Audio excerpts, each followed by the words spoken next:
Oh,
the open the door till the blue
Nígbà tí lóun bá mi ṣe é kúndé.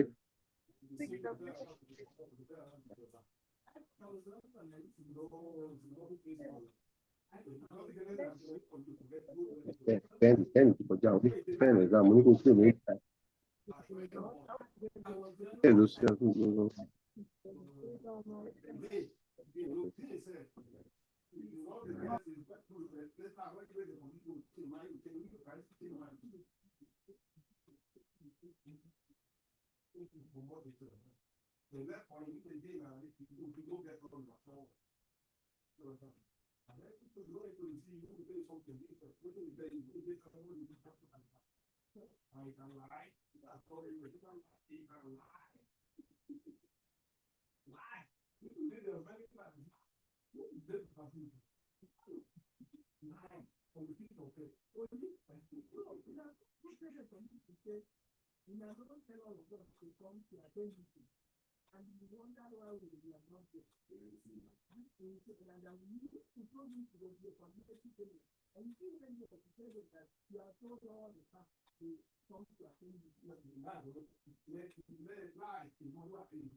Yes. Yeah, sorry for. Hello, can you hear me? Hello, can you hear me? Yes, we Okay, can we hear can hear you now. We've not been hearing you since the Yes, first sir, we beginning. can hear you now, sir. My sincere apology for starting late. I deliberately wait for almost everybody to be here. We have 37 students on the online now. All right. Good morning once again. Morning, sir. Good morning, sir. Can you see Good morning, sir. Can you see the document I shared? Yes. Yes, sir. Yes, sir. Okay. So, for the benefit of those who are not in class last week, so I want to quickly go through the upper 6 citation system. Style I taught last lecture. Okay.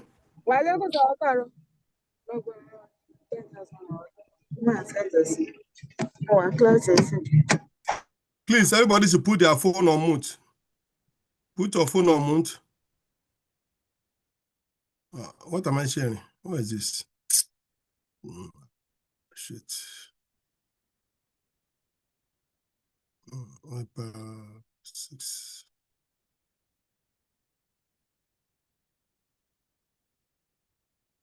Okay. All right. So let's quickly look at upper 6. I'll just revise it, then we go to upper 7 without wasting our time. All right. So upper 6, remember that I talked about the format of upper 6, how to report our research finding. And I talked about in-text citation. That those are the reference we have in your from introduction to chapter 3. That's what they call in-text citation. So the number of authors, look at number of authors, we look at number of the year of publication, we look at the article title, we look at the journal title, volume, issue, and pages. And what I could remember, one of the things I said in that meeting was that, let me show. Can you see this? Can you see this slide?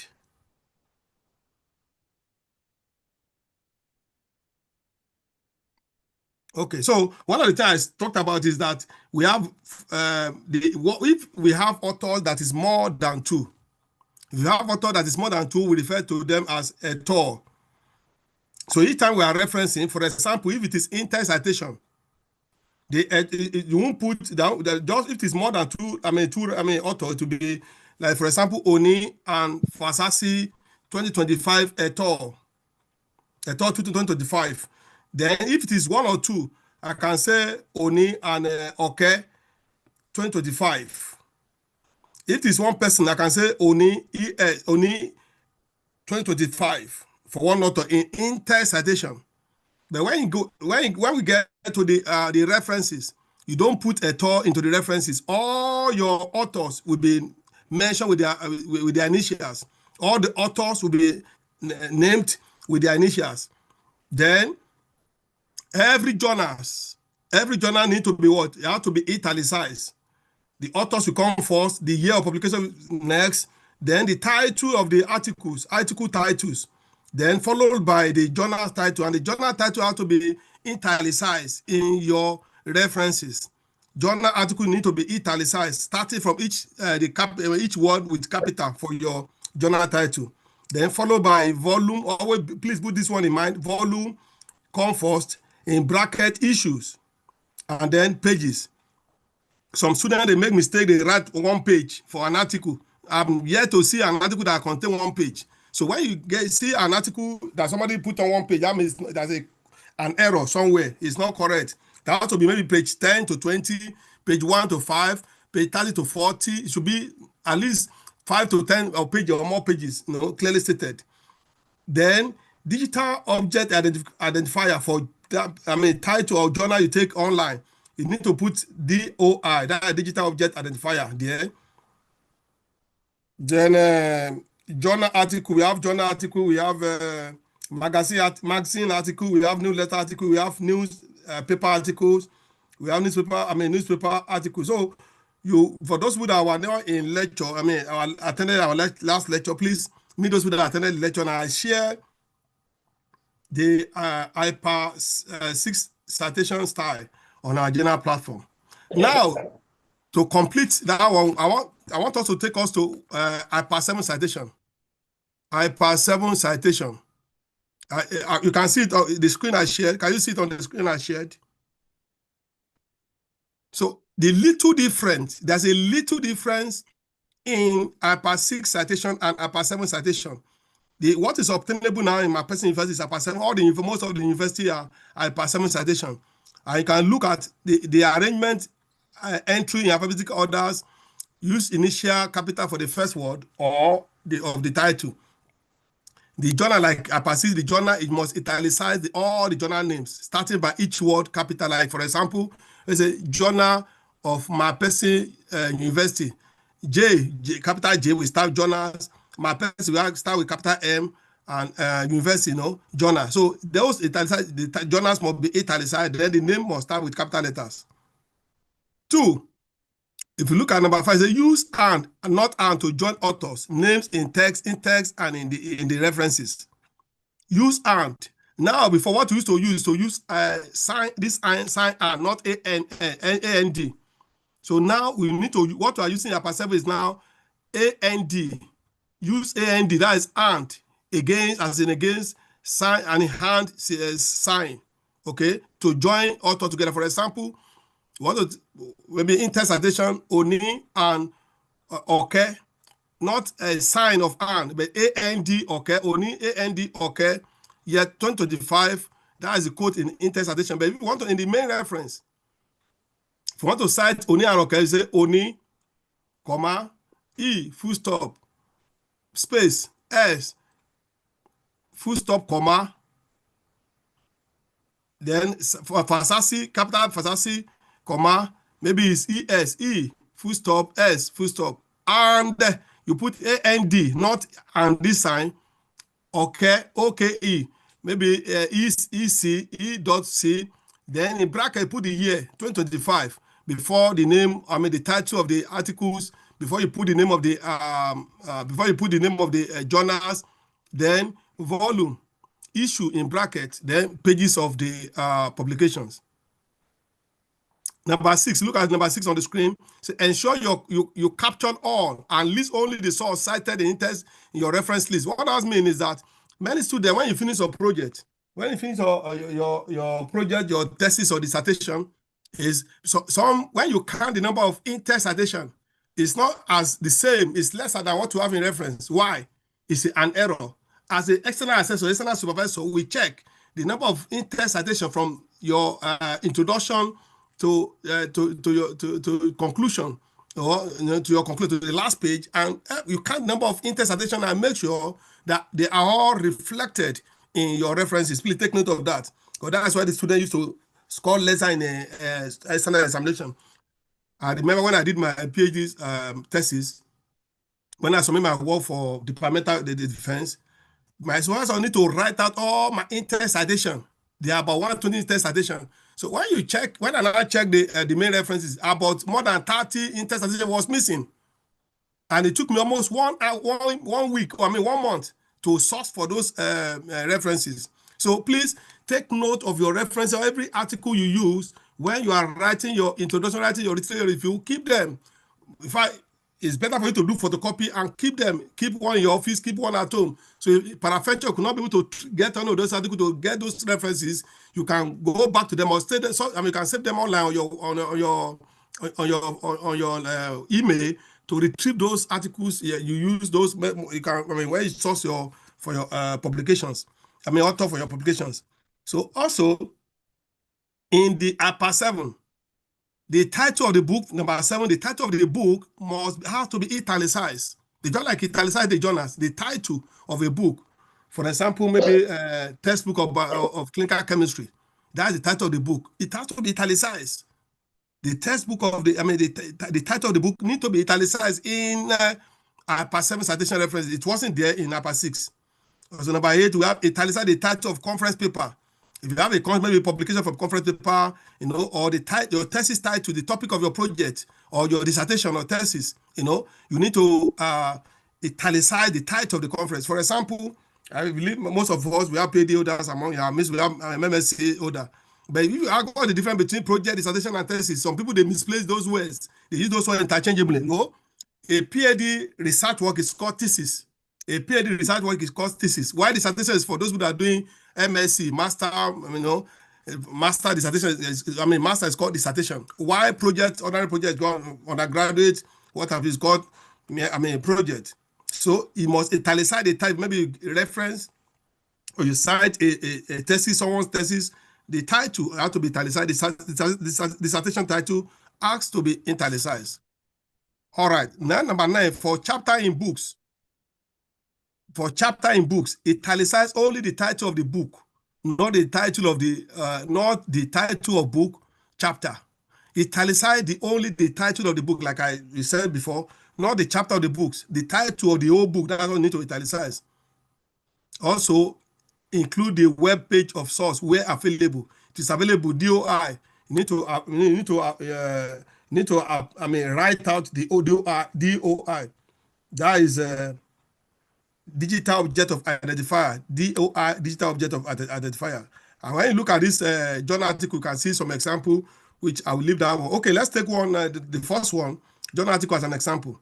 Look at the way in the main reference, how this particular article, journal is being referenced. Adams, comma, when at the name of the author, then a space, S, full stop, M, full stop, then full stop, comma, for the first author. The second author is Gupta, comma, A, full stop, comma, and you can see the sign, and lead J, lead, comma, J, full stop.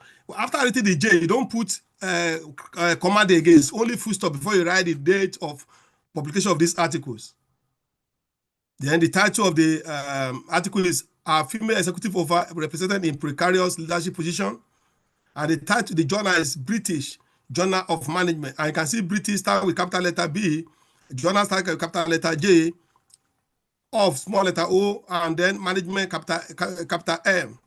And then look at the volume is volume 16, issue 2. Issue must be in bracket. Then the pages are 81, page 81 to 90. So if you are doing an article, you write any, you are doing your research, make sure that the 4 figure at the end of your every article, you have 4 figure. Remember, please don't forget that 4 figure. The first one is what? The issue. The second one is, the first one is volume. The second one, issue. Issue is always be in parentheses, in brackets. Why pages, page 1, maybe page 1 to 2, page 1 to, then if you count the figures that 1, 2, 3, 4, it has to be complete 4. That's how to cross check. Then look at, you see, let me go look at the chapter in books. For example, Nagel, comma, J, full stop, R, and Olin, A.A, full stop, 1981, towards building a sustainable library and information infrastructure in Nigeria, full stop, in Oladokun Francis Edu, Ed, edition. Then the title of this book is The Information Sector and Development Challenges in Africa. The Information Sector and Development Challenges in Africa, Nairobi Forage Press. And each time you cite a textbook, there must be page there. When you cite a textbook and there's no pages there, that means there's an error somewhere. How can we reference such a textbook? You must put the page, and the page, like I told you, is not always in one page. It's based from page 1 to 2, 3 to 4, 10 to 20, something like that. Am I communicating? All right. For online documents, public online references, look at this one. The Australian Bureau of Statistics 2013. Full stop. Geographical labor mobility. Submission to the Productivity Commission retrieved from. So this is the digital DOI of that article, online article.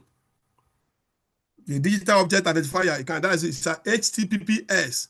So that is most quoted because it's an online document. So when you click on this or copy this DOI, it quickly can get to the details of those online documentation. Do we understand? I want your answer. Do you understand what I'm saying? Yes, I understand. Yes, sir. All right. So that is all about APA 7. I don't know if you have questions, please jot it down after the lecture. You can raise your questions. We've done revision of APA 6, then APA 7, and then we are going to go to today's lecture. Let me quickly share the. All right, the lecture.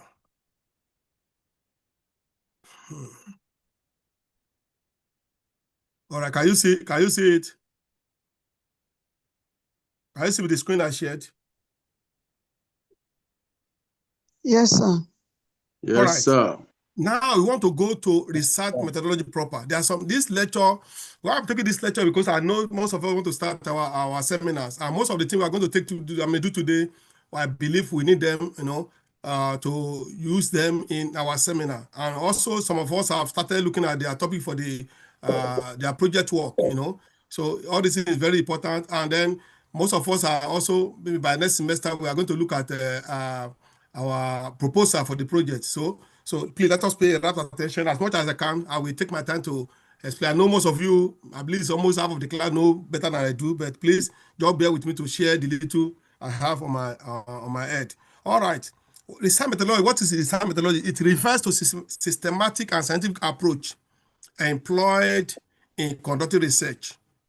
Research methodology refers to systematic and scientific approach employed in conducting research. One, if you want to start a project, the first thing to look at is the topic.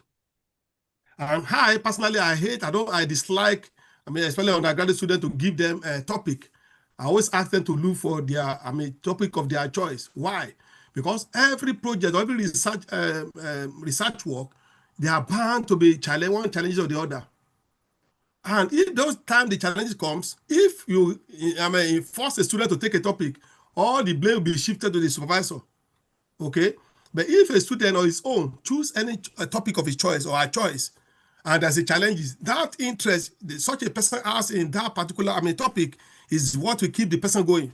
Because you chose, the student, you chose the topic by yourself. So every challenges, that you come across during the course of your research work, you'll be able to, you are the one, you like the topic, you have interest in the topic, and you chose by yourself, and that would be as a motivation to you to carry on. For example, when I was doing my PhD, I chose my topic by myself. I don't want to do something that somebody have not done before, something unique, something, something you can publish, something that's, interesting, not copycat. So I saw a topic online, I picked the topic.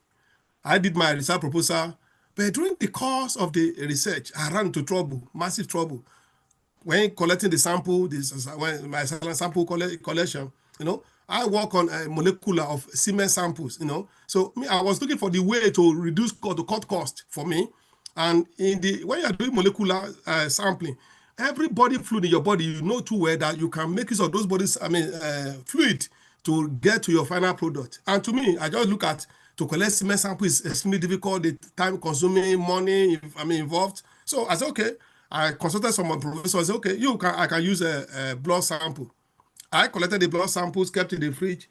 After, the patient doesn't, infertility, they don't come in bulk to the laboratory. It takes like 6 months, 8 months before you can get the number of samples you want to get based on different type of infertility. Astenospermia, azoospermia, heterospermia, about 9 different type of, it takes a longer time. So I collect the samples. The day my supervisor came from Port Harcourt to Lagos for to start the analysis, when the sample was brought out, all the sample, about 200 samples we collected, lysed. Wow. I ran into big trouble. I paid for my supervisor hotel. I lodged in hotel, paid for flight from Port Harcourt, stay in Lagos for 1 week. All the money gone through the reagent. I bought the reagent almost over 300,000 or 400,000. Everything went to the drain. I have to start all over again and look for what do I need to do, okay, before I begin to collect the sperm sample, then keep them into sperm bank for like another 8 months, okay? So what am I saying is that the topic of your choice, you must look at possibility of you to get to the end result of what you do. That's why when you are doing a project, you do what is called research proposal.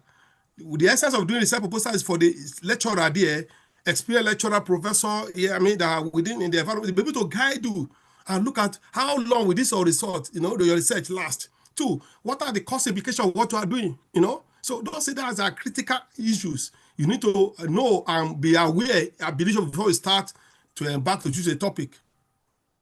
Okay, so when you look at those things, like now you are doing seminar, just pick any topic and discuss with us, and then we scrutinize. What you want to do in seminar to watch, your pattern of your presentation, oral presentation. You want to look at your Microsoft Word, score you.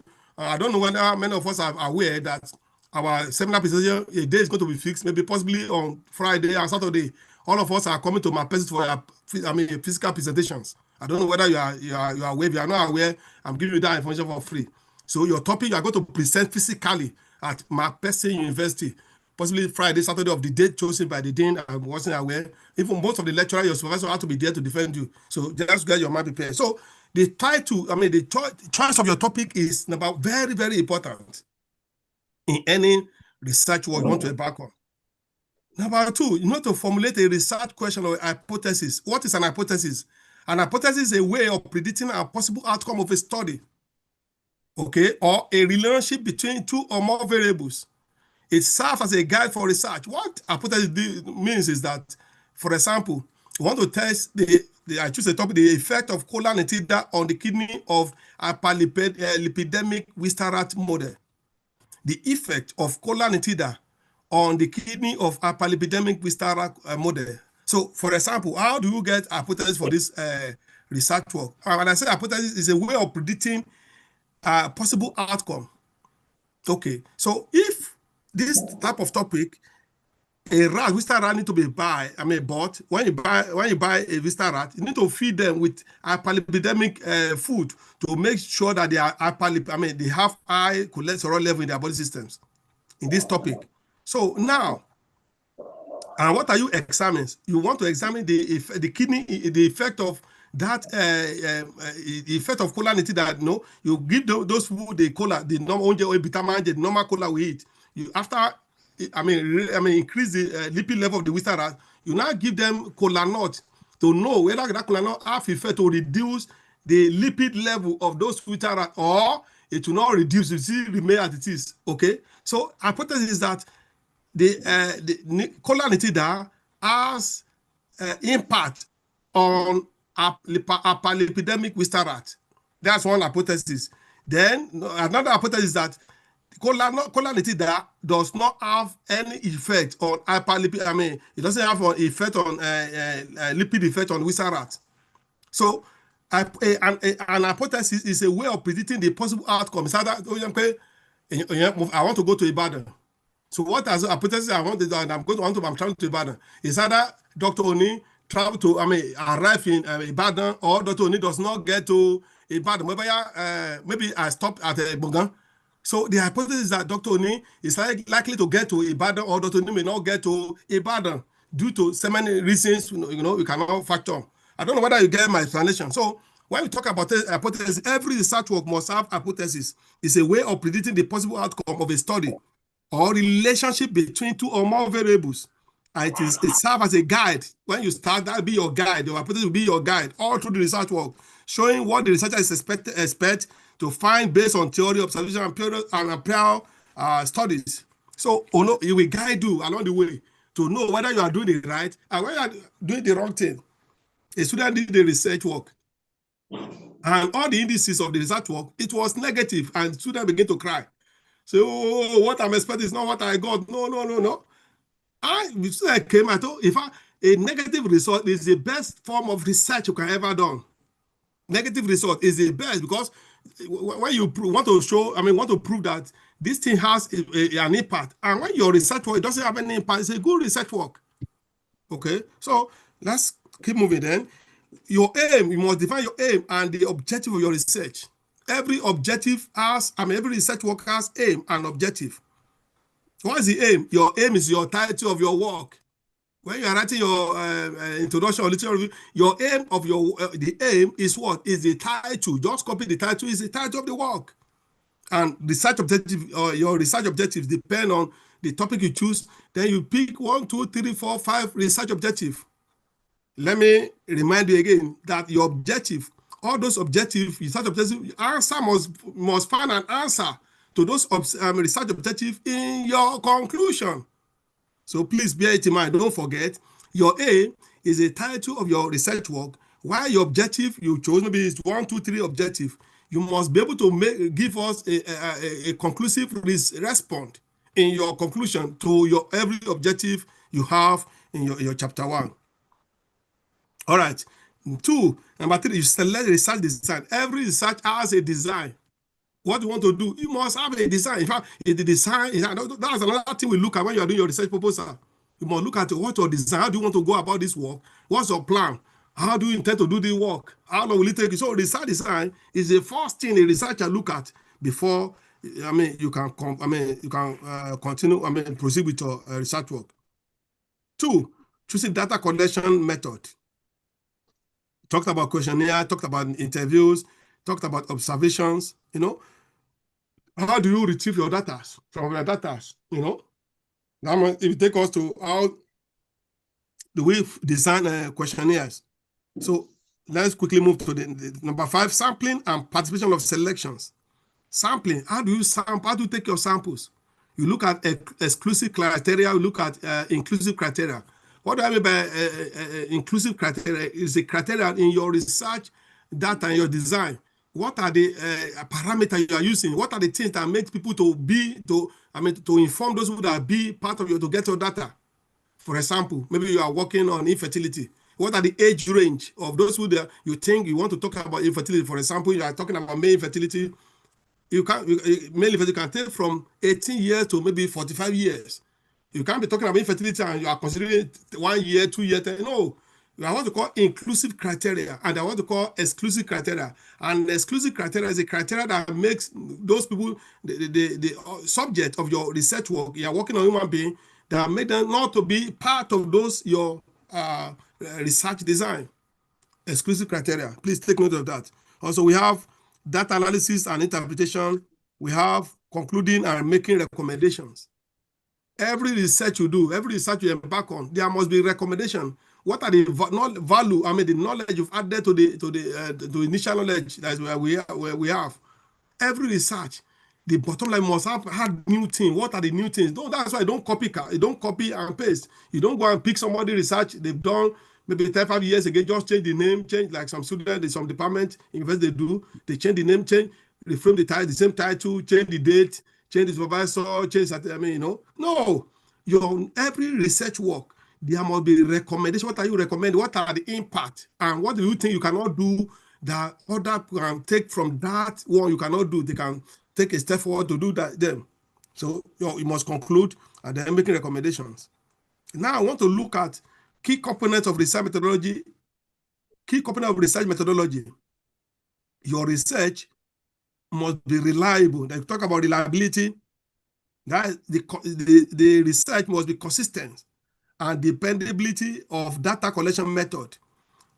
It must be consistent. You don't do something and then you be jumping from one place to the other. The research, it must be reliable. If somebody do something similar to that, the result must be accurate. So we talked about validity, accuracy, truthfulness of data collection. A lot of people, they lie, they fake data, they fake data. And that result is subject to the to plagiarism. It will be flawed, So it must be valid. The important information you are getting must be valid. Okay. Then objectivity. You minimize bias and personal influence. For example, when you are taking your want to do your sampling method, and then you want to, for example, maybe in my person university chemical pathology department, I want to choose. Want to select each lecturer, supervisor for all the students. For example, we have 13 students in chemical pathology. I'm using chemical pathology, as a case study. So we want to select 13 students with their supervisor. To choose supervisor for those students. What do you do? How do you sample? How do you take those students? Is it because I know for the class rep, I will say I must supervise? No. We do what I did with those people is that we do random sampling, What we did was that we did 14. We pick number one supervisor, two supervisors, three supervisors. That we give them number. So we ask those students to pick. They don't know who is number one, number two, number three. To randomly pick among those three lecturers. So when you pick any lecturer of this pick, will be your supervisor. That random sampling. Though nobody have interest. Though your interest or people you like it doesn't count at all. It must be objective. So anybody that say, it's not because Dr. Oni like this one, he hate this one. No, there should be no bias, no influence whatsoever. That's how your sampling should be. Your thought or what you think, it doesn't really matter. And your sample must be done randomly. So we have generalizability, that's applicability or finding of broader populations. Also, we have ethics, research ethics, ensuring participant safety, privacy, and informed consent. In fact, I want to emphasize on this. What is informed consent? Informed consent is a fundamental concept in healthcare, research, and various other fields that allow individuals to make free decisions without coercion, manipulation, and undue influence. If you are working your research work, you are working on human beings, you need to get what is called informed consent. It is part of your research work. What is informed consent? Informed consent is to inform the people who want to get maybe their sampling from. You inform them what's the purpose of your topic, why are you doing the topic, what they stand to benefit. You educate them on what the purpose, why you are doing the research. So when you are able to convince them, you give them a form to feel that they are consenting to your research or to participate in your research work. You cannot get data for someone without their consent. It's not allowed in medical research. So you must apply to ethical committee and ethical research and ethical committee of the domains, maybe the state ministry of health, maybe in your university, the university-based research ethical committee. You must contact them, get what is called ethical clearance, ethical approval for such an institution for your research to be valid. And those patients you are using patients in the world, you must seek their consent. They must fill a form and sign for you that they consented to what the research want to carry out. If you do any research and such a patient doesn't consent, it's not allowed at all. What you've done is wrong, and you can be sued, and your license can be withdrawn. You must learn, get informed consent, even for animals.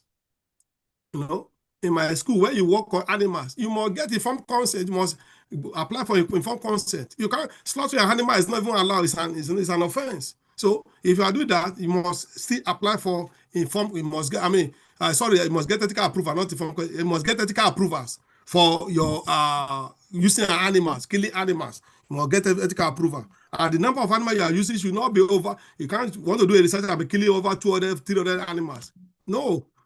It must be considered that the animals they have their right to. So that's why you need to get ethical approval for your when you are using animal or human persons for your research work. I want to look at what are the important things you need to look at in the informed consent. One, voluntariness. That means the person must voluntarily freely give you your decision. You don't coerce, you don't manipulate them, don't lie to them. Tell them the purpose of your research. And don't influence them. Let them see the truthfulness. Let them see whether they can be part of your research work or not. Number two, capacity. The individual must have the cognitive ability to understand the information and make a decision. What it means is that the person must be normal. It's not, you don't go to psychiatric hospital, you just want to somebody that's not normal. You know, that's why they say it must be their cognitive ability must be, to understand and read what you've written. If they cannot read English, if somebody must be able to interpret to them in Yoruba, for some area they cannot speak English or they don't understand English. So the person must have capacity to think on his own or her own and give a consent. I want to support this project, or I don't want to support this project. Number three, information. The individual must receive adequate, accurate. You don't need that paragraph. You don't need to tell relevant information about the procedure, treatment, research of HA. You must inform them and let them know. They give them accurate information, enough information for them to choose whether to voluntarily support what you are doing or to give you their consent. Information include purpose and nature. What is the purpose of your research work? Benefit and the risk. What are the risks involved? If I want to participate in this research work, alternatives, then alternative route I can use to support your work. Then potential outcome. Let them know what are the potential outcome. Okay. For example, if somebody is collecting sample, you are working on HIV patients. Why do you do? Why are you embarking on such a research? Is to maybe to prevent or to find a solution to those who have HIV patients. So such a statement can encourage, the persons or those who don't want to give their consent. Then you allow them to know any uncertainty or limitations. Number four. Comprehension. The individual must understand and information provided, including its education and consequences. He must understand the informed consent, the letter you've written, or the summary of the whole research work. You must adequately educate them. Decision. The individual must take a deliberate and informed decision either to consent or to refuse. It's not compulsory that everybody you come across or in contact must consent to your research work. Some may refuse. Then authorization, the individual must give explicit consent, either verbally or in written. Right to withdraw. After some are giving their consent, they can say they have right to withdraw. I'm not participating again. I've thought over it and I've slept over it. No, I won't be part of the research work. Documentation. Informed consent should be documented, either in written or electronically.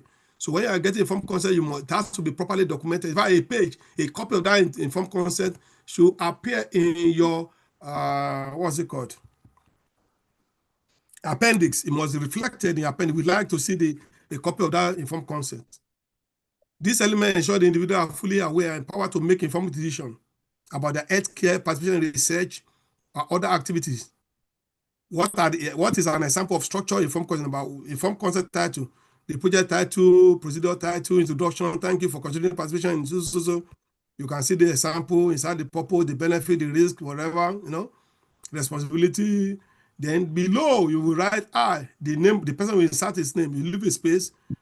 So ES voluntary consents to participate in project, understand the purpose, benefit, risk, and alternative. You sign, and then you put date there, the signature, and then the date.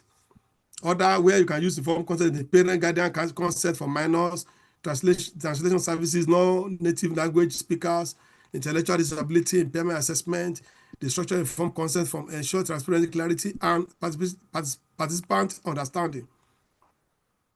What are the key considerations in informed consent? You must use clear, concise language. You must avoid technical jargon, no ambiguity whatsoever. See, you must ensure cultural sensitivity. You have to be sensitive to the culture. If you are working in the northern part of the country, it's different from working in the eastern part of the country, it's different from working in the western part of the country. Every zone has their unique cultural sensitivity. Number D, provide adequate space for questions, update the form as necessary. Types of research methodology include quantitative, numerical data, statistical analysis, qualitative, non-numerical data, thematic analysis, mixed method combining quantitative and qualitative approaches. Research methodology provide a framework for conducting rigorous, systematic, and scientific research, ensuring that findings are reliable, valid, and generalizable. So how do you formulate research questions? Formulating research questions involves several steps. Number one, identify a topic or issues. That's the first. When you are doing a project, you must choose, identify a particular area you want to solve, a topic of your choice that you like.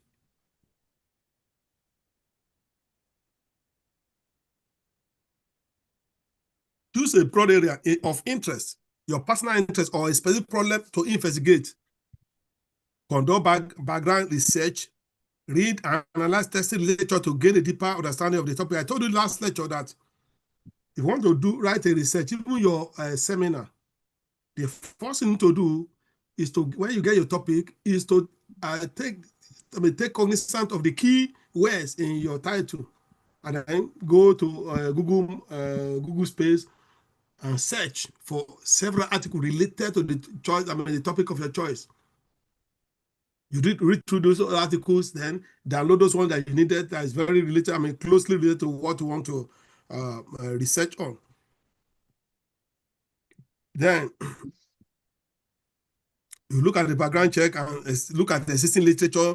For you to really, you must read them to really have a deep understanding.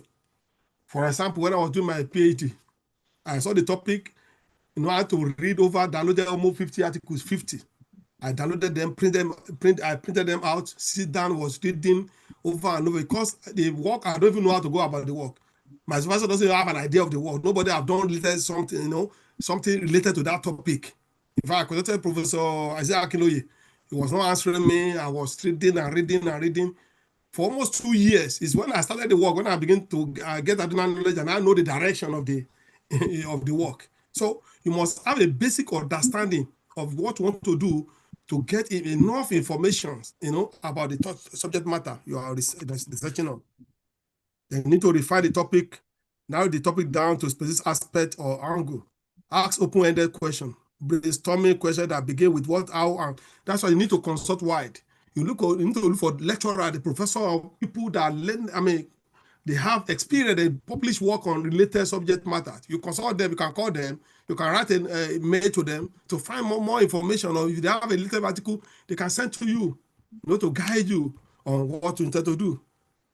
Then you formulate specific research questions. Like I said, convert open-ended question into specific, concise, and clear, like asking, how do I go about it? What do I intend to get? What took me to this topic? Why do I need to do this? Open-ended question. You always ask why, how, and why. Now, number 6, you ensure questions are smart. We use a SMART criteria. What is SMART criteria? It's a clear framework for setting and achieving objectives seamlessly and effectively. A clear framework for setting and achieving objectives. This SMART criteria you can apply in your daily activity, in your place of work, to achieve your goal, your set goal. Number 1, what is SMART criteria? S stands for specific, M stands for measurable, A stands for achievable, R stands for relevant, T stands for time bound. Okay, so specific. The goal should be clear and well defined. Your project has to be specific, to be clearly and well defined. Number 2, measurable. You should be able to track your progress, be able to measure this work you are doing. How long will it take you? Is it 4 months? Is it 2 months? Is it 3 months? Is it 2 weeks, 3 weeks? You must be able to track with this, how far you have gone. After 1, what have I done? 2, what have I done? Do I meet up to the set target? Be able to review over time and track your progress concerning the research work. achievable. The goal should be realistic and possible to accomplish. Those are the things we test when you are doing research proposal. We look at, is this thing want to choose the topic, is it achievable? Do you have the fund, the money to sponsor, this research work? The problem we have in Nigeria is that in Europe, there's a lot of research work. They're looking for people to do the research work. You don't need to pay a dime, just your time, and to be focused on the job. But here in Nigeria, no money, you want to do a good research, no good equipment. But in Europe, they have a good equipment. They have so many research. They're growing, better than Nigeria. In fact, some of the research, they pay you stipend, they give you money, A good equipment, the equipment available, the company are ready to, there's enough money, grants to sponsor so many research. But here we are in Nigeria, you use some money, added money, they took loans, some people, and that's why the result, some of them cut corners, in getting the result. The result. Relevant, the goal of this project will be meaningful and aligned with your broader objectives. Time bound, the goal should have a deadline and time frame. Any research work you are doing or seminar anything you are doing, you must assign time, allocate time, how long this project work is going to take. Is it 4 months, is it 5 months? That to be clearly stated from beginning before you embark on the journey. So you consider the research design, align the research question with the chosen research methodology, qualitative, quantitative, and mixed method. Like the topic I chose the other time, I talked about the impact of the effect of cholanitida on kidney of hyperlipidemic with star rat model. So look at here, there's a sample of the research questions, though I've mentioned it the other time. I say, are there any effect of high lipid diet on renal biomarker of albino rat? Are there any changes in body weight and composition of albino rat fed with high lipid? What are the relationship between diet, exercise, and mental health? For example, this research work is one of my students that did that research work. They bought albino rat. When we bought the albino rat, we need to induce those rats with lipid. We wanted to make hyperlipidemia.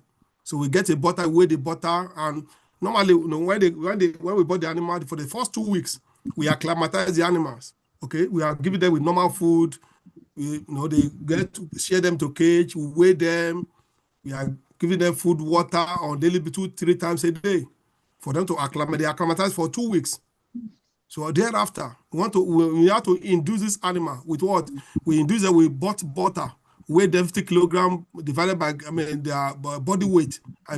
We mix this butter, with their food, the food pellet. We mix it depending on the volume of the butter, the weight of the butter, compare the food. We have 500 milligrams, 300 milligrams, 200 milligrams, 100 milligrams.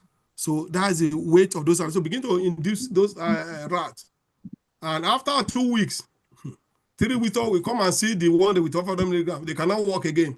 They've added weight, serious weight. In fact, maybe one died also during the course of the treatment.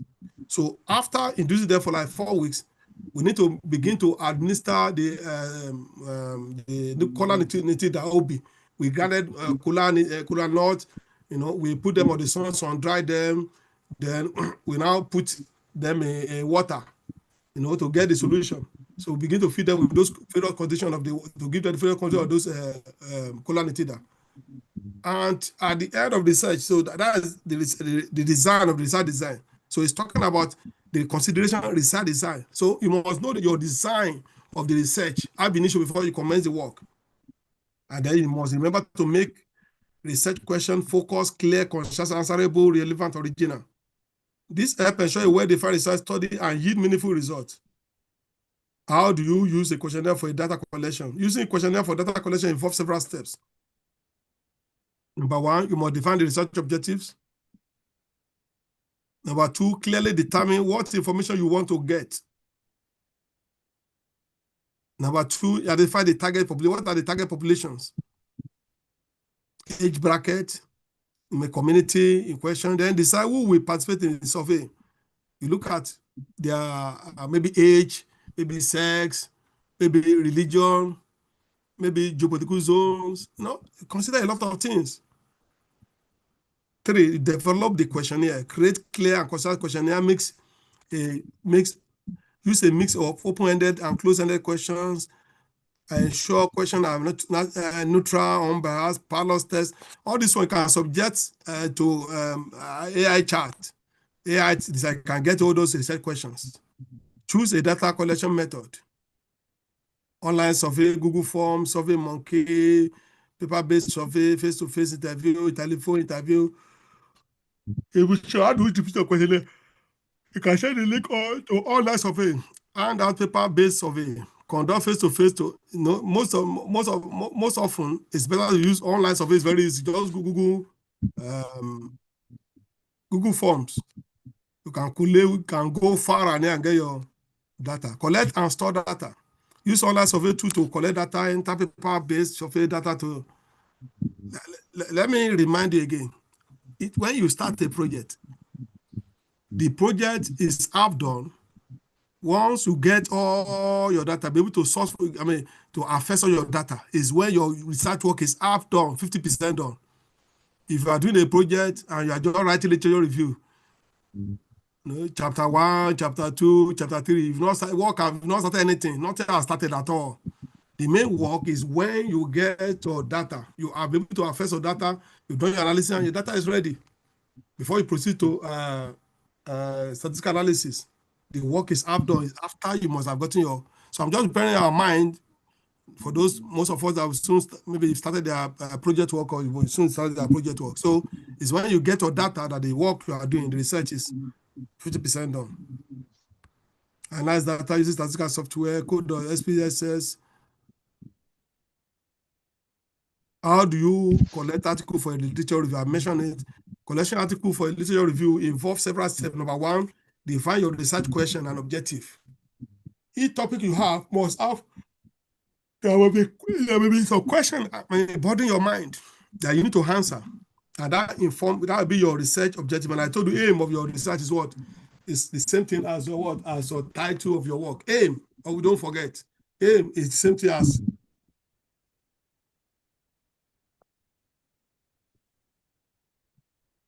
the research title topic of your work. Okay. Number 2, identify relevant databases. Academic databases like Google Scholar, PubMed, Web of Science. Let me inform you again.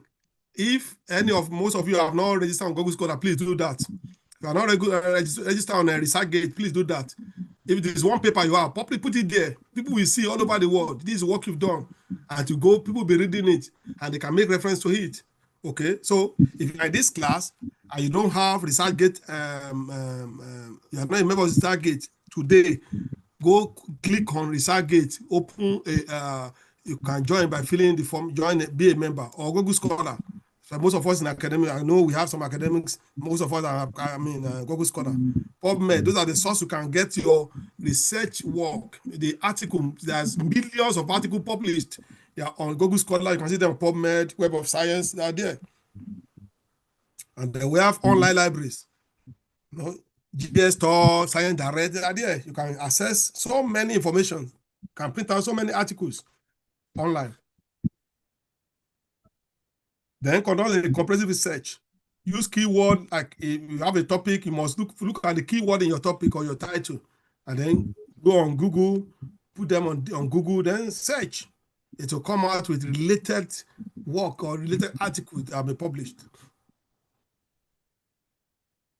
Use keyword and search terms related to your research question. Use filter, date, language, study types.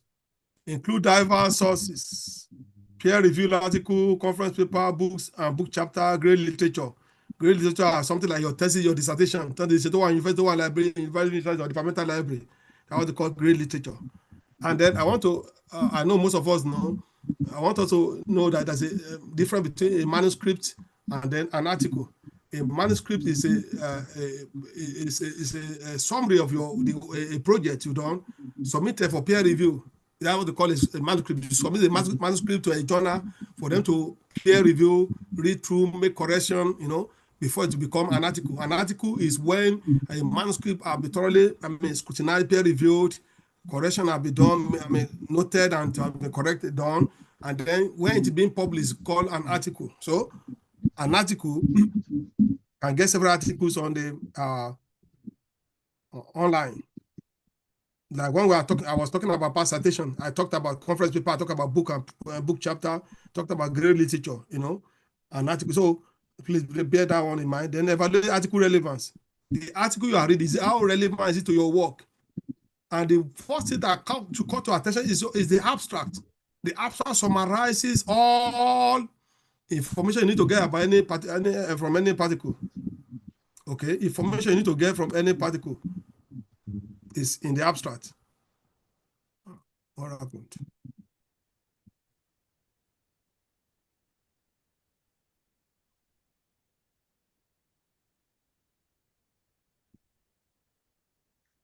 Sorry, I don't know what happened. Okay. So when you pick up an article, you see an article online, what you need to read, just read the abstract. Abstract construct, contain the introduction, contain your methodology, contain the result and conclusion, the summary of all the work. Then possibly read the introduction. Introduction will be able to give you an idea of how relevant that journal article is really to your work.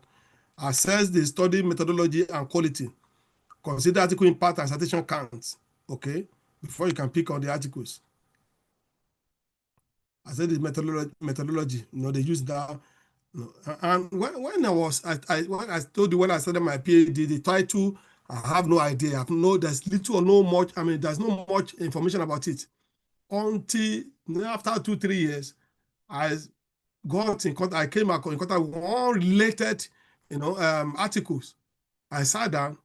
In fact, when I read the article for the first time, it has no meaning. I read over and over, close to almost 50 times. One morning in the night, I just wake up, I pick the articles, and now understand that what it gave me the direction of how to go about my work.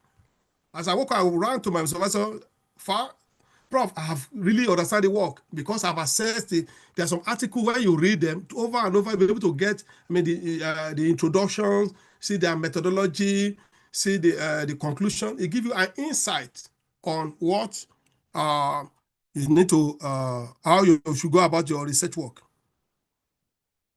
Then organize and manage articles. Use citation managerial tools, EndNote, Medley, create a spreadsheet to track articles, search beyond database, answer relevant journal, check reference list, or include article. Like you go to library, you check the reference list before you can pick any books in the library on the shelf.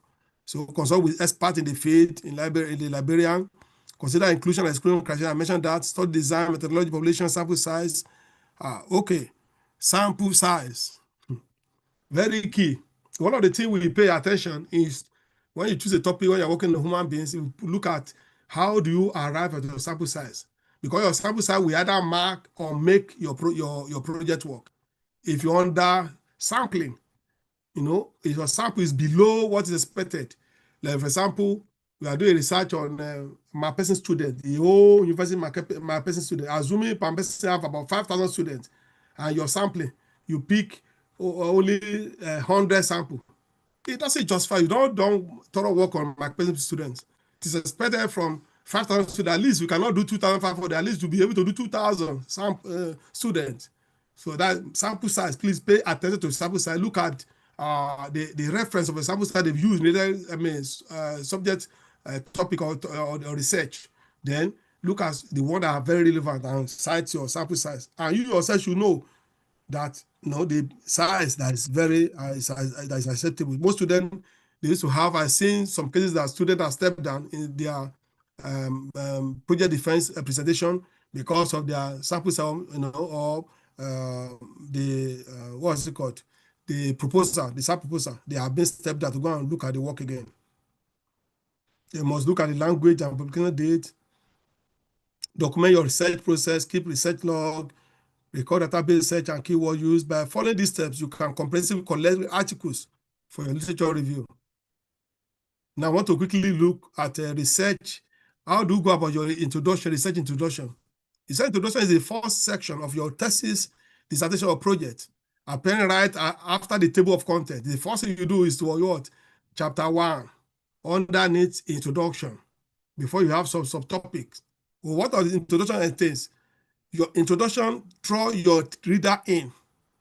Set the stage for your research with a clear focus. purpose, direction, or relevant topics. It's just like when you are writing exams. Most of the script are marked. In fact, some people, sorry to say, the handwriting put me off. When I see your handwriting, it put me off. I find it difficult to read your work. When I see your handwriting, we don't write good thing. When I see the handwriting, it got me attracted, I always like to look because I believe that most of the persons that are intelligent, their handwriting is very okay. It may be wrong assumption, but I'm talking about myself. So when I see your handwriting, it attracted me. And then when you are answering the questions, the question you know best must start with the question you know best. Why? Because the first page, the first question you answer will give a bad impression about you and to that your lecturer or the someone that gave you a questions. First line, some people they start by writing question down. You're answering a question. Typed was given to you. You go to an answer booklet and you are repeating the questions. It doesn't speak well. The first impression, when I read the first 5 lines, I know this person, you give me an impression about you on what to write, on what to read about you. Some people be writing, if you don't know questions, it's not a crime. Nobody's know it or is agree. Based on 1 or 2 challenges you are facing, we agree. Please, the one you don't know, answer. If there's only one question, you answer it properly and well. Okay? So if you don't know the question, don't be rewriting, just leave it, as it is. You won't get me angry if I'm marking. So please do your best to answer a question, answer the one you know best. Some of us are very, very good. I'm in love with what I saw when I was marking the script. Some people are very, very, very highly intelligent and very good. So please let us work on our handwriting. For those of us that don't have, my handwriting is not too good, but we should work on our handwriting, please, for subsequent exams. All right. So introduction is the first impression you give to your reader. Anybody that pick the work of supervisor, the first what you've written in your introduction will give your reader an insight into what you are doing. So if you start on wrong footing, talking about irrelevant things, it's put off the reader or the examiners on your work. So your introduction draw your reader in, setting the stage for your research with a clear focus, purpose, and direction on relevant topics. Your introduction should include one of your topic in context. What does your reader need to know to understand your thesis dissertation? I used to tell my students, anytime you are doing maybe seminar presentation, you are writing on project, you assume all persons that come across your work, they are novice, they don't know anything about your writing. So you must take your time as much as possible to explain in detail to them. Take them as a market woman, take them as somebody in computer science, take them as somebody in management science, take them somebody like in agriculture that I never knew anything about research work. So your introduction must explain the key words, explain to detail. What do they expect the parent to know? If somebody have not heard anything about it before, you will be able to convince them. If you cannot convince them, to confuse them to believe in what you are telling them. Okay? So what am I saying is that your topic in the introduction, it must be focused to your topic. Don't be talking about irrelevant things that are not important. Then number 2, your focus and scope. What specific aspect of the topic will you address? Then the relevance of your research. How does your work fit into existing study in your topics? Then your question objective. What does your research aim to find out and how do you go about it? And then overview of your structure. What does each section contribute to all overall aim of the work? Then number 2, look at what is literature review. A literature review is a survey or scholarly sources or a specific topics. When you are doing literature review, that's why you have in-text citation. Refer to those people you copy their work, you read from them, and you are referencing them. There's no work you do. You can't write a project or write 1 full 3 pages, there's no references. It will be cancelled. Because what in your introduction, your literature review, you are reviewing similar work some persons have done concerning the topic of your choice. So it is expected of you for you to have in-text citation right from page 1. Each page must have their in-text citation, and you want to cite them properly. I get angry when I pick a subject, a work, and I see inconsistent references. That's why in my school, I like what I look when I pick a work. I look at your references, text citation. I look at your citation before I look at the main work. Okay, so it shows that you are aware. So that's why I'm taking this topic on references. I take more time. That's why I started with I pass citation. And particularly when I pick a work, and postgraduate, undergrad, particularly about in-text citation because it shows your in-depth knowledge on the subject matter, or you have been thoroughly taught, or somebody have taught you on what to do. Okay, so you must be able to, reference those related articles in your project, in your dissertation, or your thesis. We have to look at 5 key steps of writing literature review. Number 1, search for relevant literature. I've told over and over. Then evaluate source. What are the sources you are getting your information from? Is it online? Is it on Google Scholar? Is it on articles, online publications? Is it on textbooks? No. You must evaluate the source of your information, then identify them. Theme, debate, and gaps. They outline the structures. Then you write your literature review. A good literature review does not just summarize all sources. It analyzes, it synthesizes, and critically evaluate them to provide a clear picture of the current state of knowledge on the subject matter. The literature review is the current state of knowledge, what has happened in the past. Okay? It's just like you are talking, you are writing, doing a seminar on infertility. What is the world perspective about the infertility? You talked about infertility, talking about different types of infertility, primary and secondary infertility. You talked about what is the percentage, what's the population of those people that are infertile in the whole world. You come down to tell us what are the population of infertile in Nigeria. Maybe you are residing, you're working maybe in Rivers State or Lagos State. What are the percentage of people infertile in Rivers State, male and female? Then tell us that's male infertility, female infertility. You go down to tell us if you are working your work is specifically on male infertility. What are the type of female infertility we have? You discuss them, pick them one after the other. Oligospermia, astenospermia, tetraspermia, many, about 9 of them, mention them. You tell all the details, you take out the details in your literature review. Okay, so what am I saying is that your literature review must be able to analyze, synthesize, critically evaluate what other people have done, and give you a clear picture of your current state of knowledge on the subject matter. Thank you, and God bless you for your audience. I don't know whether we have any question from a passive citation, then the research methodology. Thank you. The floor is open.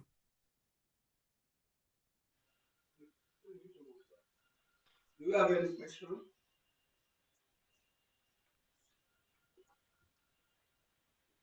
Questions? I have question. Good morning. Morning. My question is, during the proposal, when we write the proposal, especially for ethical approval, do we need to include the literature review? Yes. When you are doing proposal, there are two. When you are doing your proposal, what you are going to present is a PowerPoint presentation you are going to present. But your supervisor need to score you are going to do Microsoft Word. You will write introduction. Okay. We write introduction depending on each school. From introduction you can write to chapter 1. Okay. So you don't write don't write chapter 2 or chapter 3 methodology. Just write your literature review, of that work, and then your findings. So you are going to submit what is called Microsoft Word. In Word, you're going to submit that Word. Your supervisor is going to score you for Microsoft Word. Then your PowerPoint presentation, when you are coming to present, we are going to score you on PowerPoint presentation. The examiner we have a scoring pattern. Your dressing, your appearance is 5 marks. So if you put on tie for May, you put on tie or jacket, you get 5 over 5 mark. But you put on a tie, only tie, I can give you 4 without jacket. If you put on shirt, you don't talk in. You talk in with shirt, I give you 3 over 5. Equally, women should dress properly. We look at your composure during the presentation of your presentation. Do you really understand what you are presenting, what you are presenting? Do you have in-depth knowledge of what you are presenting? Because you must be able to convince us that this work is your work. And as I used to tell my students, each time you have opportunity to present, it's a time for you to shine, it's for you to, it's for you to get all the marks. If it's in your slide, maybe you have 20 or 30 slides. If it's only 2 slides, that's why when you are doing your this is a general information for everybody. You are doing your PowerPoint. You must look for 2-3 pictures in your presentation. So when you get to the picture, you'll be able to, when you've read about it, you'll be able to look at us, educate us, take us as novice, people that doesn't know anything about the work. You are the professor, you are the lecturer, you are all and all to educate all your listeners. So that's the ability for you to nail it, to kill your presentations. If it's only 2-3 slides, relax, tell us, go to details, inform us what you don't know. Okay, so we score you, about we ask question that we mark for question and answer. People ask you question about subject matter, they score you. So, and those are the ones I can remember now. But what I'm saying is that there's PowerPoint presentation that you are going to present in school, all the lecturer and department, all the supervisor, we score you and we find the average. I think it should be, 40 marks or so. Then the Microsoft Word, you are going to submit, print the question, the workout or e-copy, sent to your supervisor, will score you, which will be harder to make 100% in your seminar. Remember that the seminar is a 2 credit unit, okay? So it is scoring, that's how it's being scored. So in your proposal, you do either introduction or teacher review. So your references have to be references. So that's why I'm explaining, taking my time to take in-text citation. Most of the things I talked about today must reflect your Microsoft Word you are submitting for your what's it called? Seminar. Thank you.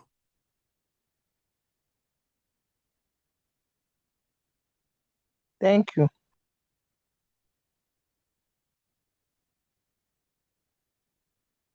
Any other question?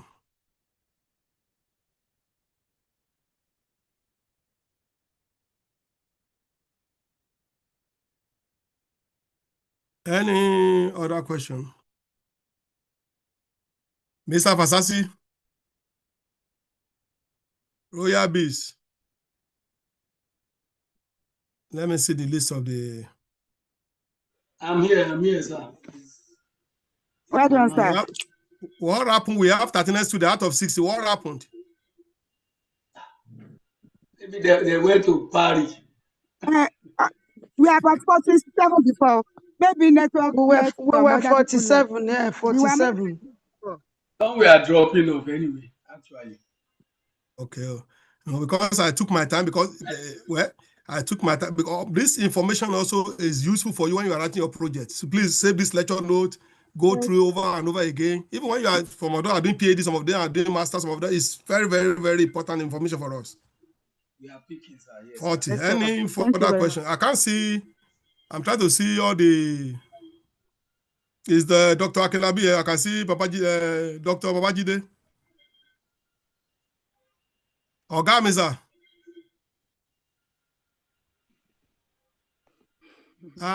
What of Dr. Akelabi? Dr. Akelabi? Is he here? People are joining. Okay. So any further question? Any further question? Somebody's raising his hand. Yes, sir. Good morning, sir. Good morning, Mr. Olojede. Hello, sir. Good morning, Yes, Mr. good morning, sir. Thank you for the information in the lectures. We really appreciate this. Sir, you talk about the ethical approval, and then you also talk about the I want to ask that somebody working with animals, like the laboratory animals, how do we go about taking an ethical approval for that one? You write to the institution. Every institution we have ethical research and ethical committee, or in some state may domicile in the Ministry of Health. But most of the university, they have ethical and research committee. So you write to them, apply with a copy of your proposal must be attached. Your application letter stating your matric number, stating your topics, stating your names, your department. Okay. Then the letter, a copy of your project proposal, the project proposal, the summary project proposal will be attached to it for the ethical committee. So, like I said, animals and human beings you need to apply for ethical approval. And once they see it, look at it, what the essence of the committee is to look at, scrutinize the work, look at the topic, look at what we are doing right. There's nothing, they can even change, advise and change the topics and look at what we are doing and criticize your work, and then possibly issue you an ethical approval. The submission is free, right, so you pay a token for it, So all right, sir. Even though we are not using human subjects. Animal, yes, must apply for ethical approval. All right, sir. Thank you, sir. You're welcome. Yes, sir. I just have a little concern, sir. Okay. Yes, sir. So for people who are using retrospective data, uh, accessing data that are sitting in our laboratories and that information files, I know that you need ethical approvals to access those data because they are data pertaining to patients, possibly living or dead. But then, do we need the informed consent will not come here in here? I believe, sir. If I'm wrong, I don't know because these are retrospective data, so I don't know how do you get consent for people because I know ideally you just code their name, you code their name and then you move on. But I know we definitely need ethical approval. I don't know. That's the dilemma, sir.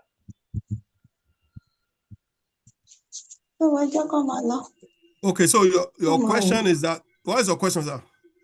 So the question is, the informed consent component, does it come into play when you are assessing retrospective data? The retrospective data, is it on human beings? Yes, sir. I'm telling you what is international standard. You But can't these put are those people articles that, except you don't want to publish those articles.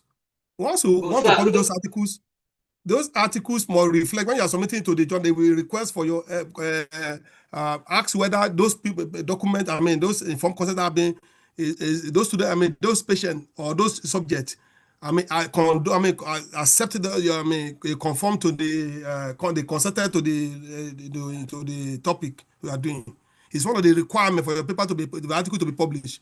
So why do you do a research respectively? Why, when you know it cannot be published? The essence of publishing is to give idea internationally. I mean, to showcase what you've done or the trouble you, I mean, a particular problem you can solve during your through your research work. I don't know whether you get my point. I guess, sir. So the dilemma is now that we will have so many data in our laboratory that are data that have been accessed from patients that some of them are no longer coming to the clinic and those data are there. So are we saying that we cannot publish those data? What you need to do, that is why you have record for every patient. Go to their folder, you see their phone number, see their street. You cannot read them. You can call. Who call across to them? Except in some cases when they're no longer alive. Even when they have a phone, you can put a call, see their consent. If they cannot sign online, they can say, yes, I do. It means you've got their consent. Okay? So, regardless of retrospective data, you go to their file, their folder, look at their contact phone number, put a call across to them. Sir, please, I want to do research work based on the, study on based on so.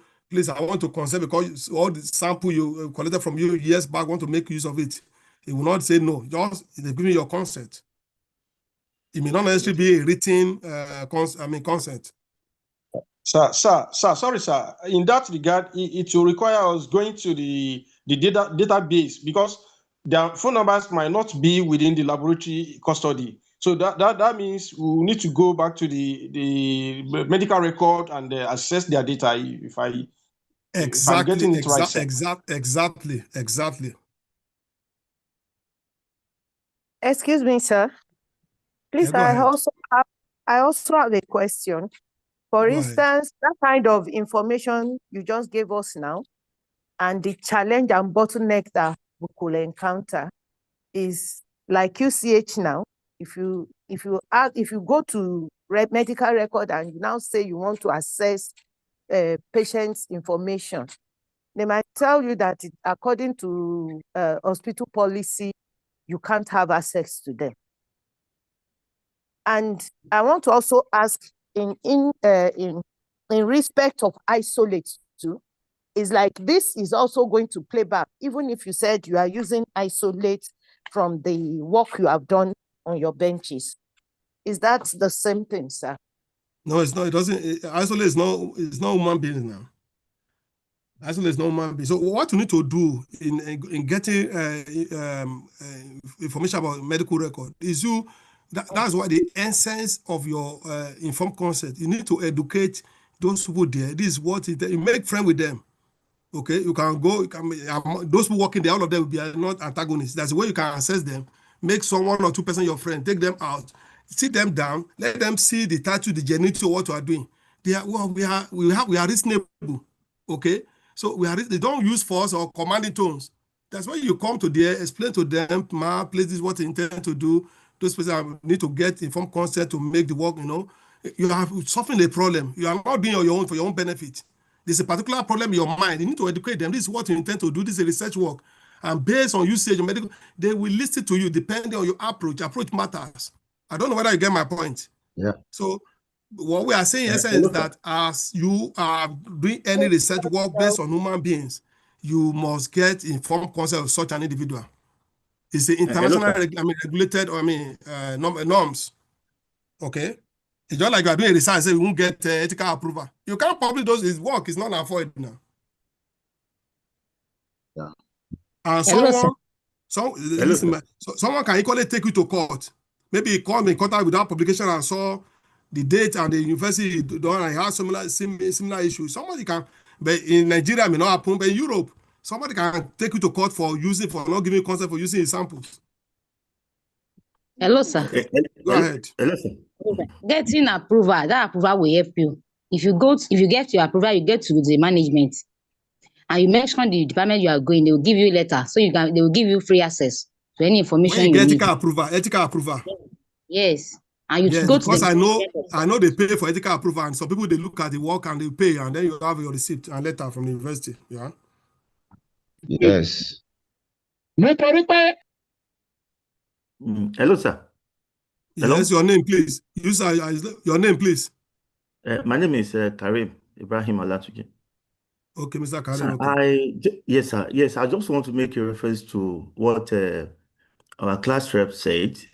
I don't know whether it could be possible for someone to make use of that data. Probably you base your research on the prevalence. Maybe you want to determine the prevalence of the certain disease conditions in your facility. At times, gathering those data, it will be very difficult of you to get back to those patients. But because the reason being the fact that you have those data within you, I give an example of my former department. We did a decade comprehensive of the prevalence of PSA, request within a year. And that work was published, though we have involved some member of the hospital, the consultants, the laboratory where the results are generated. So I just want you to give a kind of information that will help, so that you've been trying to advise us that we have quite a number of data that are live value in our laboratories. For us to now go around getting maybe the consent of those the patient, which I believe that may be very difficult for us to get back to them. In alternative, assuming that we are doing a kind of project, which I'm currently on now. In fact, when I explained to the patient, this patient, after signing the consent form, he wrote a kind of statement that I wholeheartedly support this research, because I don't want this kind of disease to spread in my family. And he gave me the email address, phone number, and everything. So I think this one is quite different from we having the data in our laboratories, and then how do we go ahead to make use of these data? Thank you, sir. Okay, thank you, sir, Mr. Karim. I want to ask you a question before you go, sir. The data you got, do you get ethical approval for those publications? Was there any ethical approval from the research committee, ethics committee of usage? Yes, we got the approval, sir. So once you get ethical approval, it can be published. And once you get ethical approval for that work, And those, if you can, in some cases, you cannot access those patients again. Even when you go to the information, what is it called, into the department, you cannot. If still, you try your best. That in some few cases, not generally. I don't know whether I'm communicating. In some few cases where those people cannot be accessed, but not on platter of gold. That I mean, platter of gold. I want to publish an article on human being. You got the data. I just ignore. I don't do what is the needful. Because in some journal, it is clearly stated that the form consent was, this book consented those patients, the subject I used consented to those, to the form, I mean, they consented to the research work, okay? And then you must clearly go hand in hand with research, with ethical approval too. Most time you quote the number or the form of the ethical approval, it can be referenced. So what I'm saying is that in some cases, I agree maybe 10, 20 years ago, you cannot even access those patients. Those one can see you can, but very few cases, not in all the cases. Thank you. Thank you, sir. Hello, sir. Sorry, sir. Sorry to take us back. Good morning, sir. Go ahead, Mr. Fasasi. Yes, so there was a research I was involved in through a colleague. There's a colleague outside Nigeria that we collaborated in writing research. I remember that it's one of these notable hospitals in the UK. So we were working on COVID and I think COVID sepsis, neutropenic and some other sepsis like that. So we could not, because we could not assess the individuals involved directly, we were asked to de-identify, remove the identifiers, and then resubmit with a letter for waiver approval with our ethical approval, which was given expressly. So we went ahead and did that using the retrospective data, and we also mentioned that it was going to pose minimal risk to the individual involved. So I don't know whether same can apply when we use retrospective, whether we can apply for same here in Nigeria or not. That's why I'm asking, sir. Because otherwise we will just have a lot of data lying there unpublished. Your voice is not loud enough. I can't hear you clearly. Okay, sorry. Can you hear me now, sir? Increase your volume a bit. Okay. Maybe let me just remove from. I think it's because I'm using. So can you hear me now, sir? Better now. So I said I work with a colleague outside Nigeria on some data, retrospective data also, pertaining to COVID patients and some other patients with sepsis. So, and we could not obviously get across to them, but what we applied for was we applied for a waiver, and we also mentioned that we have de-identified the data and that it was going to pose minimal risk to the individuals involved, and that there was no other better way we could do it. And the ethical approval committee looked into it and they gave us approval for that. In fact, we are even thinking of maybe publishing that data, that work very soon. So we were able to do it that way. So I don't know if the same could apply in Nigeria. I don't know. If when we are applying for our ethical approval, we can do that also. Yes. Once you apply for ethical approval, it's a committee involved, not only medical committee, people come from biochemistry, microbiology, other units in the university, professors, they go through your applications, they scrutinize your proposals, and they give you what is called ethical approval. Once you get the ethical approval, like in that case you are mentioning, it is acceptable, it is public, the work can be published. Okay, sir. Okay? Yeah. Okay, sir. Thank you, sir. Okay. Good morning, sir. Go on, Miss. Hello, Miss sir. Chidi. Miss, Yes, sir. Yes, sir. Good morning, sir. Thank you for the lecture so far, sir. It's been wonderful. Please, sir, my question is on sample size.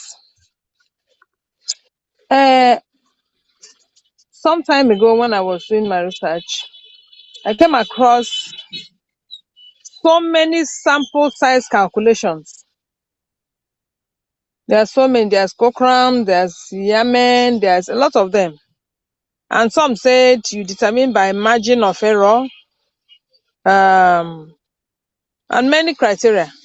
Now, I want to know specifically, is there any standardized formula to determine the sample size to be used? Because it should not just be imaginary or just Yes, by assumption.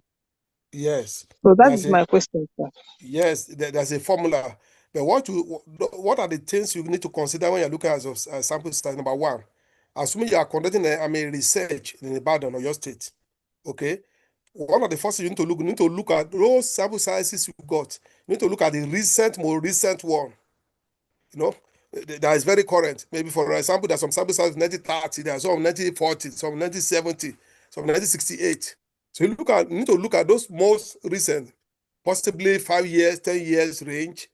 Two, when you look at those samples and in the area you're working, if you see a sample size in maybe somebody used in West Africa or used in South Africa, and you see another sample size used in Africa or possibly Nigeria, and it's recent, you choose those one that's in your catchment area that is very close in your continent or area. Maybe you're working in your state, you're working, you saw one in Lagos State, you saw one in Kwara State, related, very close, close to your geopolitical zones.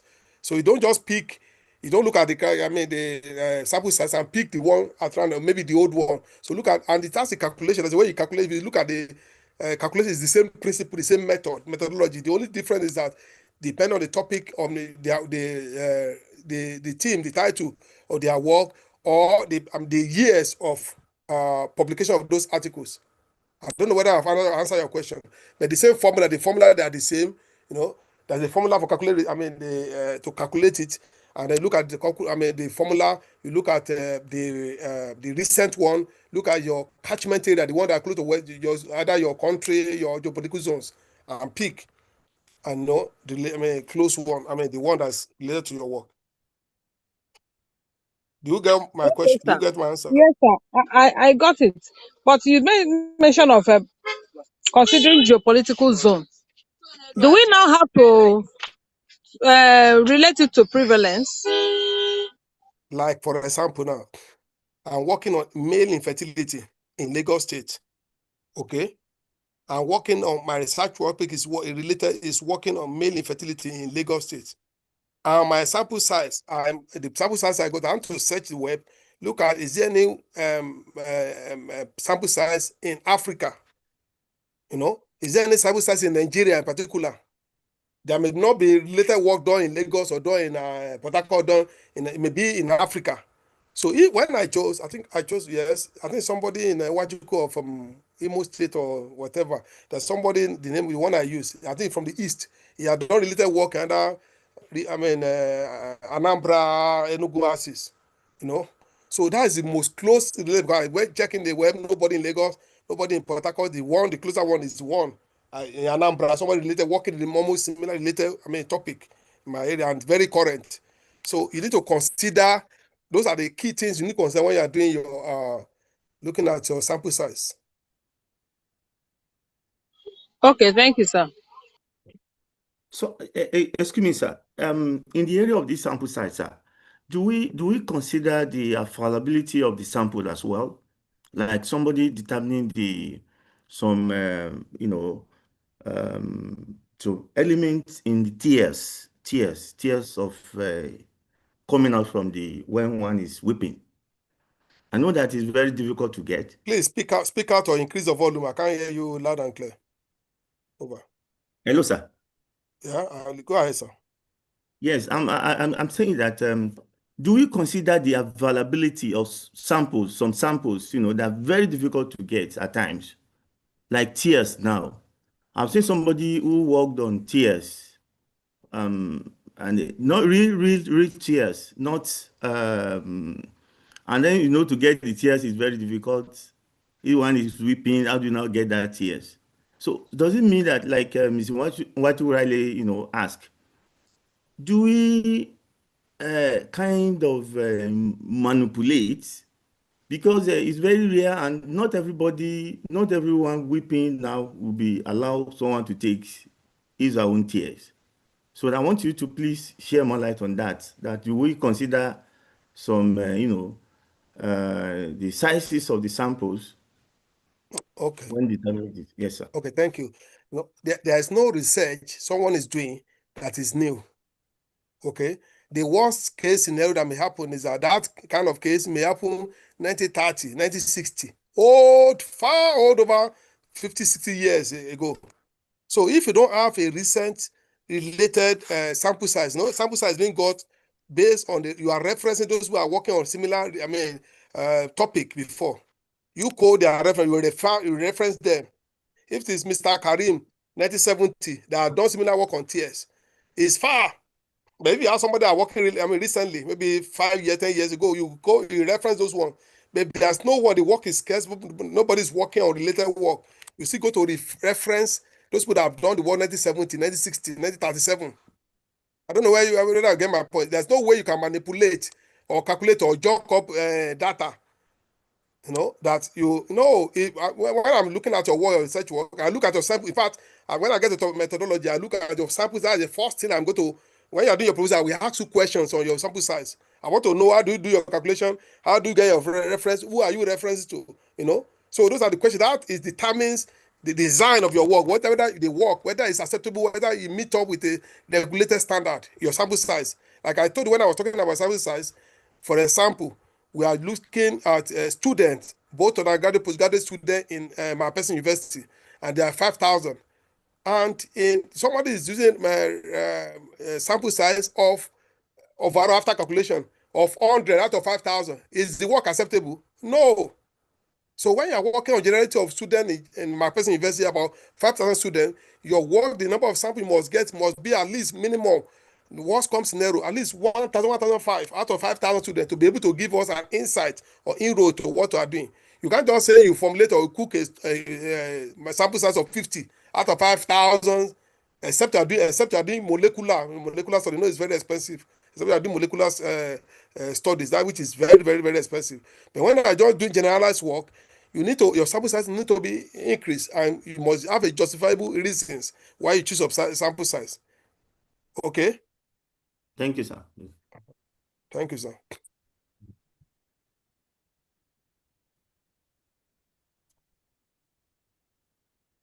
I'm happy for your question. That means you have in-depth knowledge, really understood the topic I taught today. So more questions, please, so we can be able to tackle them and then call it a day.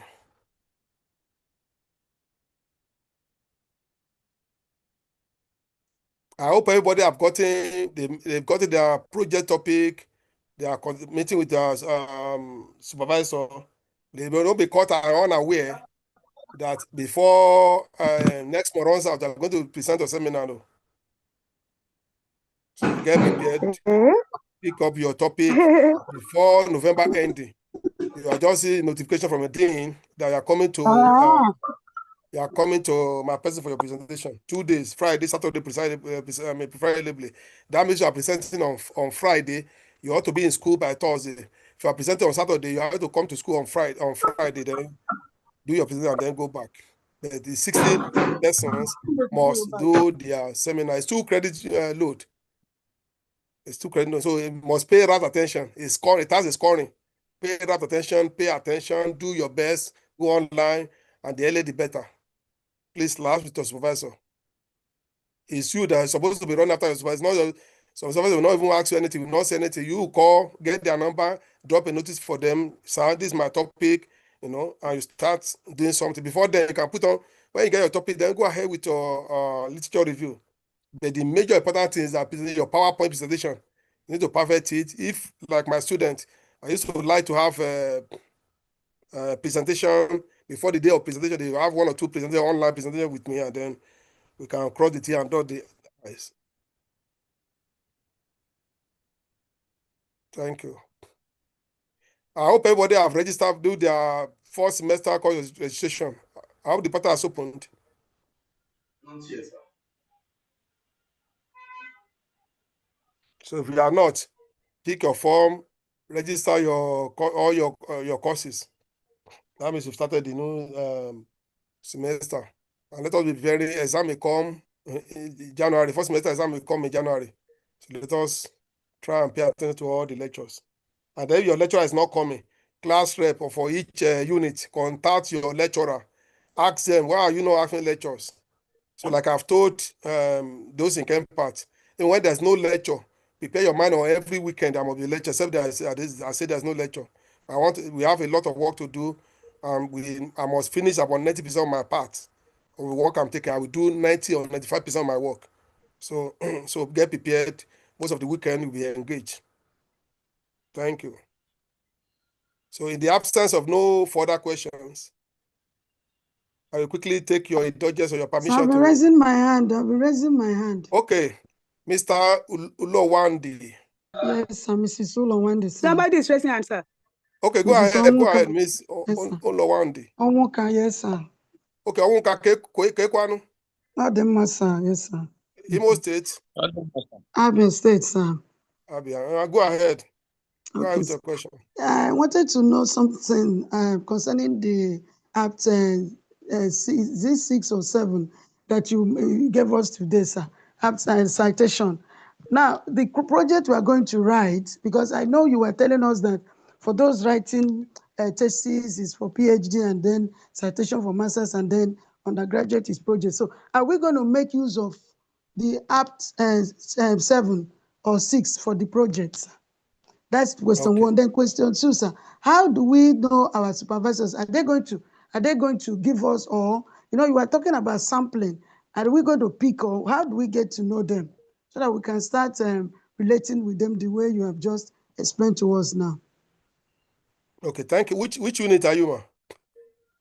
Okay, Oyo State Hospital Management Board, sir. No, I mean the ZChem party micro. Okay, hematology, sir. Hematology, okay. Yes, sir. Who is coordinating your course in hematology? I think Mr. Adeyemi is in hematology now.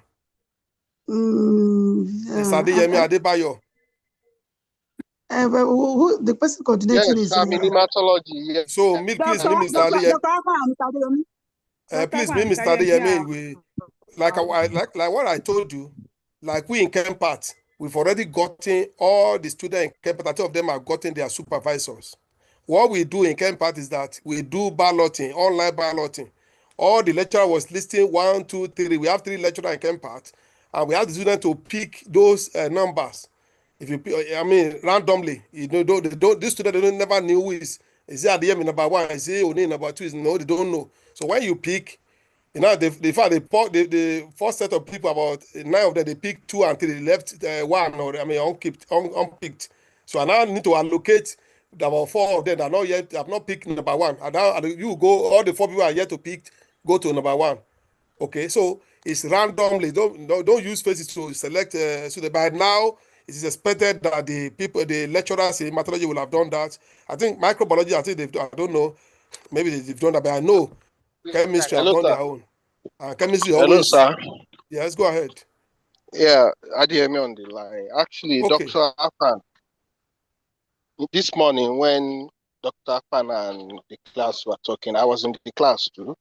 And me and Dr. Afan and I has already discussed the modality, how we're going to distribute students and how their project will be supervised.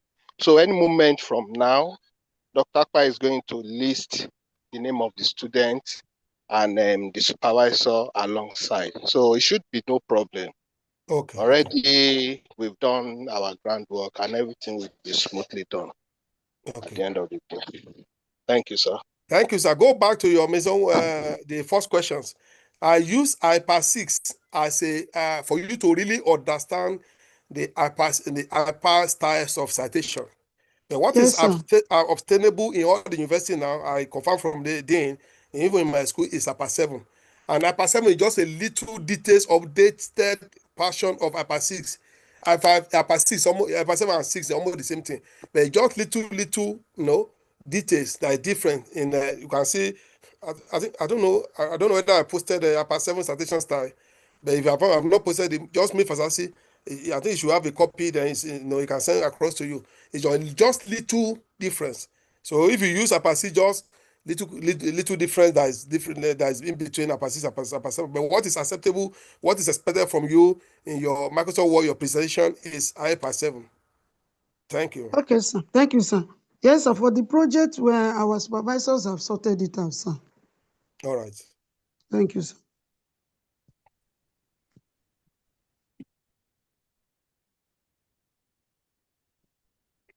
Mr. Adegoke Olusola, any question? I don't have question for now. Yes, sir. Okay. All right. Thanks very much. You're welcome, sir. Greetings to the family. Yes, sir. Thank you, sir. So I think I'm permitted to just leave this classroom having exhausted of the questions. In the absence of no question to ask, permission. And I think I've done justice to most of my presentation for general class 500 level. So thank you for your audience. Thank you for your time, despite your tight schedule. I pray that God bless you and you have a wonderful weekend. Thank you, sir. Bye-bye, sir. All right. Well done, oh. God bless you. The Lord is marvelous. Mr. Olagunju, thank you, sir. Thank you. Yes, sir. Thank you. God bless you, sir. My dog. Your subject is lawyer, sir. Mr. Yes, Kenny. sir. I'm Kenny. lawyer, sir. Yes, sir. Sir. How is Thank Abuja you so now? much, sir. Abuja is fine, sir. I'll pay after lecture, sir. Our new chartered fellow. Our chartered fellow. Congratulations. was inducted as a chartered fellow of Congratulations. Yesterday. So he's hiding it, we must celebrate. Thank you, everyone. Congratulations, boss. Alhaji Agba. Thank you, ma. Thank you, everyone. Thank you, everyone. Thank you. Thank you, ma. Thank you, ma.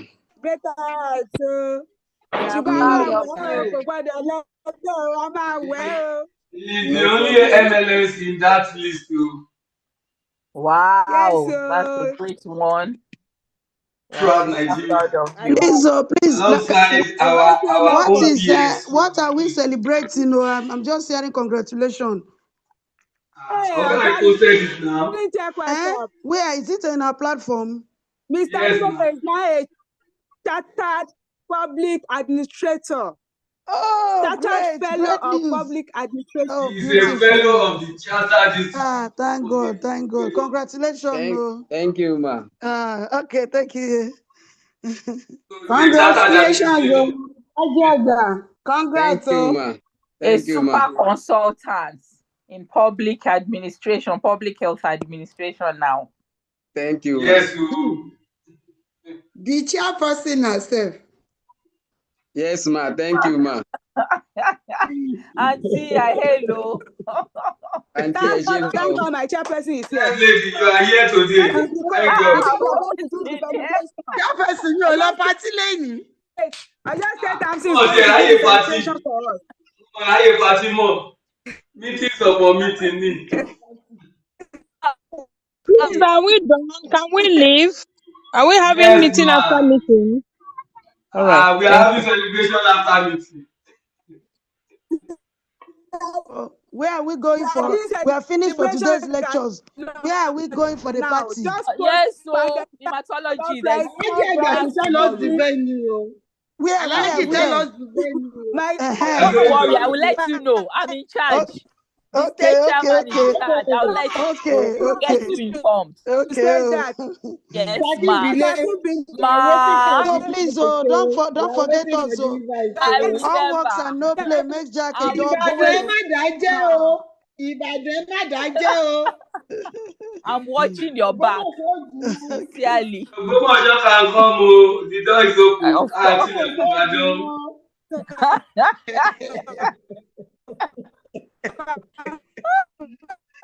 Thank you, everyone.